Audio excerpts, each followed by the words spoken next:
وَمَا أَرْسَلْنَاكَ إِلَّا رَحْمَةً لِلْعَالَمِينَ.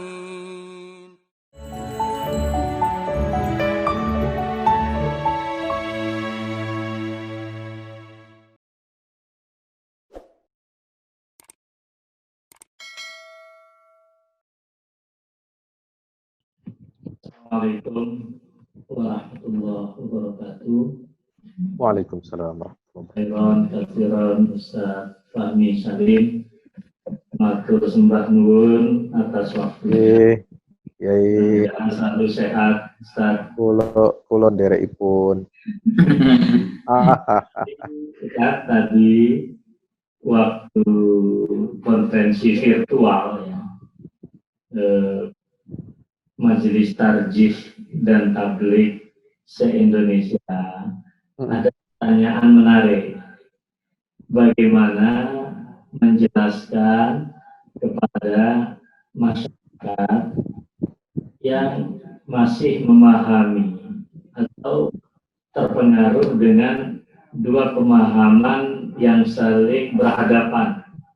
Satu Qadariyah, yang satu Jabariyah. Ustaz bisa menjelaskan. Syukran. Waalaikumsalam. Alhamdulillah. Pak Kiai. Ini ternyata ada Jibril malam ini. Ya. Dulu Nabi Muhammad ditanya apa itu iman, apa itu Islam, apa itu ihsan. Ya. Lalu Nabi menjawab, ya, mal mas'ulu anha bi'a'lam minas sa'il. Ya kan? Ya, Kiai Fatur ini sedang memposisikan dirinya sebagai malaikat Jibril malam ini. Jadi yang ditanya tidak lebih tahu daripada yang bertanya. Apalagi majelis tarjih itu banyak sekali pakar-pakar dan ulama, ya. Kita hormati, kita junjung. Sebagai warga persyarikatan memang sudah sewajarnya. Ya, kita tidak perlu terombang-ambing mengenai fatwa ini karena ini gimana beda dengan fatwa, ya. Kadang-kadang warga kita ada yang bandel, masih ada yang berkiblat kepada yang lain, ya.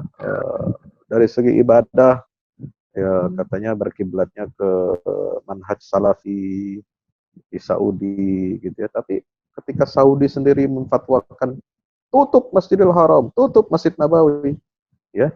Ya, dia diam dan tapi ngeyel juga masih tetap itu tidak mau mengikuti yang di Saudi itu. Padahal begitu sebenarnya. Nah, soal Qadariyah dan Jabariyah, ya. Ini memang kita lihat persoalan iman kepada takdir Allah. Ya, kita baca Al-Qur'an, kita interaksi dengan pemahaman Nabi SAW, para salafus saleh. Itu kita akan selamat dari berbagai pemahaman-pemahaman yang menyimpang dan melenceng. Ya, tidak ada itu. Qadariyah itu kan free will, ya. Saya pakai istilah ini waktu saya tanyakan Fatur, apa itu Qadariyah bahasa kitanya, ya.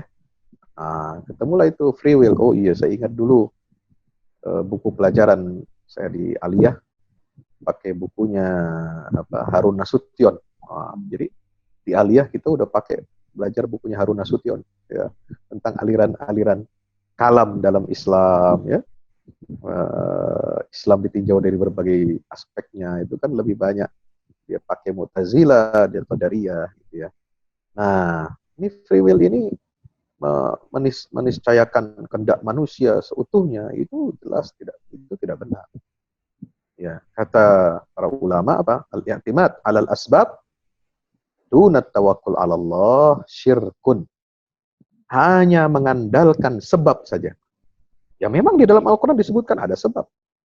Ya, sampai kisah tentang Zulkarnain itu disebutkan berapa kali? Fa'at ba'a sababa, ya kan? Itu ada sebab-sebab itu. Ya, tetapi kalau kita hanya mengandalkan kepada sebab-sebab material, sebab-sebab fisik, sebab-sebab medis, tanpa kita berserah diri, bertawakal kepada Allah, itu bisa syirik kita jatuh. Ya. Berarti ada sekutu bagi Allah dalam pengaturan ya di alam semesta, termasuk dalam interaksi manusia, diri kita ini. Hukum-hukum yang ada di diri manusia maupun yang ada di alam semesta. Berarti kalau itu semua dikendalikan oleh manusia, manusia yang menciptakan, manusia yang mengkreasi semua yang ada di dunia ini tanpa ada mengakui ada keterlibatan Allah, maka kita jatuhnya syirik. Ya, tetapi sebaliknya kata para ulama itu apa? Wal apa namanya itu tawakkul dunal akhdhi bil asbab, tawakal saja tanpa kita mengambil sebab, apa itu jatuhnya? Maksiat. Nah, tawakkul Allah dunal akhdhi bil asbab maksiat. Ya, itu maksiat kalau hanya tawakal saja kepada Allah tanpa kita mengambil sebab. Kok bisa maksiat? Padahal kan bukan kita diperintahkan tawakal kepada Allah. Iya. Wa 'alallahi fatawakkalu in kuntum mu'minin, kata Nabi Musa kepada Bani Israel. Ya, wa 'alallahi falyatawakkalul mu'minun. Wa ma min dabbatin fil ardi illa 'alallahi rizquha ya'lamu mustaqarra mustawda kullun fi kitabim mubin. Dan ada ayat lagi itu menyatakan wa 'alallahi falyatawakkalul mu'minun, ya kan? Nah, itu perintah tawakal betul, tapi kalau hanya tawakal saja tidak mengambil sebab, itu maksiat. Maka Nabi perintahkan sahabat itu, ya, kau ya ikat dulu ontamu itu, baru kau tawakal.